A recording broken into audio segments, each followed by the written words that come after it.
What is up, bros and broettes? It's Slasher44, and today I'm going to show you the fastest and easiest way to beat the Valis to Ark strike mission on the Nightfall difficulty. Now, this is generally pretty hard, but I have some pretty wicked tricks to get through this pretty quick. So, right away, you're going to want to send one person in your fire team off to the right there to press the button, and everyone else go the way I am going here. If you want to, you can clear out the minions we do here just because I was waiting for the person I was playing with, but you definitely don't need to. These people are not very hard to kill, and the thing that makes it so you have to have a teammate to heal you is not on in this section. So once your teammate has pressed that button, you will then move on following this pathway. Once you've reached the end of this pathway, you'll find a door that you'll now be able to open because that button is pressed.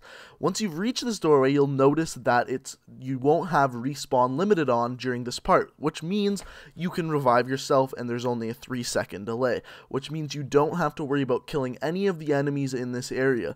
Now, this can be a little bit difficult, but if you follow the pathway I show you here, it's very, very simple and you'll barely get shot whatsoever. So you're going to want to go to the left here, go up this ramp, and then jump off. Once you've jumped off here, you're going to need to find cover. So I land on top of this little building, run over, and hide behind those giant missiles.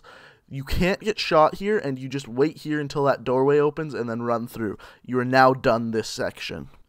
Once your teammates have got through that area, you are then on to the respawn limited area. So once you've got here, I found the best way to go through this is that if you take two of your teammates, I was only playing with one other person, but if you take two of your teammates and don't put them in interceptors and one of your teammate in an interceptor, that is the fastest and safest way to do this. Reason being that when you are in these interceptors, they don't put out that much damage, not nearly as much as your guns. So the way we did it is we had one person using the interceptor, which was me, and then we had the next person just shooting because you do more DPS that way. So the next part of this section is killing the yellow phalanxes, and this isn't very hard, especially if you take it slow, but what you can do is once again have your two people on your fire team using their guns and the one person on the interceptor sit right in this area where I am right now, and you can actually shoot up right into there and put some damage on the phalanxes if you hit the sweet spot.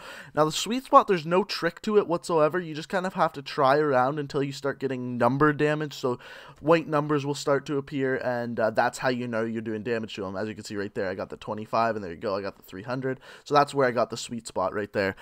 So it just takes a little while to get used to, but once you do so, this is very easy. Just take your time. Have the one person in the interceptor and the other people doing gun damage to the phalanxes. So the next section in this strike is the tank. Now this, I would suggest everyone being off your interceptor, run around, pick up some sniper rifle damage, because the gun that is going to do the most damage to this tank is by far sniper rifles. Sniper rifles shred through this tank.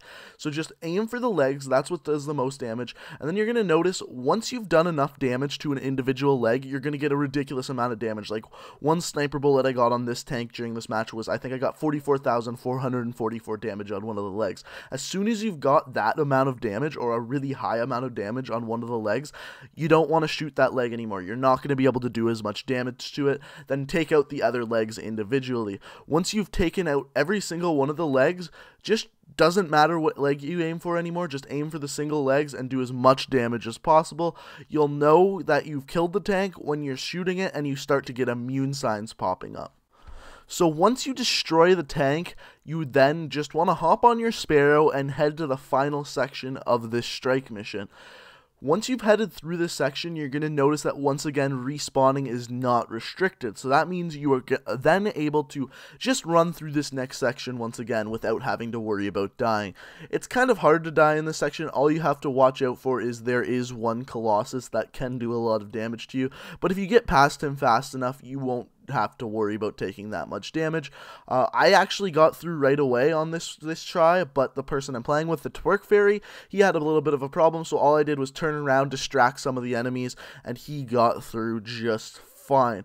So this is the last section here before you face the boss. So what you want to worry about before this is grabbing as much ammo as possible. That way you have as much ammo as you can get to face the boss. Very, very simple and very, very important thing to consider always before facing a boss in this game. Just worry about that ammo, and you may want some ammo synthesis for this one, and you'll see why in a second here.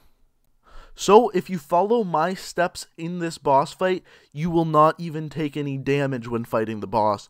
So what you're going to want to do is you're going to want to kill these 2 legionaries, and as soon as you do, you're going to want to run across to the other side where Valis Ta'aurc spawns in. It's very, very simple. Just run up here this exact way that I'm going. You're going to want to cross over here. He won't shoot you until he like kind of does his set stomp thing, and then drop down here. Once you've dropped down here, there are many, many, many areas where you can shoot him from. This is one. There's one off to the left, and there's one off to the right of me. The classes we were using for this, I was using the Sunsinger, and the person I was playing with was using the Bubble Titan with Weapons of Light. The reason why we were using Weapons of Light is there are some sections in this where Valis Ta'aurc is actually far away from you, and getting a lot of damage while you can on him is very, very important. And yes, you can stay in this back area the entire boss fight and defeat the boss. It's not hard, you just have to be patient. If you run out of ammo, you can do one of 2 things. You can send one person out at a time to go grab some ammo, or what you can do is you can just wait. One thing that some people don't know about Destiny is that if you have 0 ammo in every single one of your guns, eventually ammo, full ammo at that, will just respawn in your inventory. I'm not sure why, it just happens. But yeah, this is by far the easiest way to beat Valis Ta'aurc. A very, very easy way of beating this week's Nightfall, and I hope I helped you out. If I did, go ahead and leave a like rating. It'd be super, super greatly appreciated. Thanks for all my subscribers who have been liking and watching all my videos. Thanks guys, and until next time, peace out.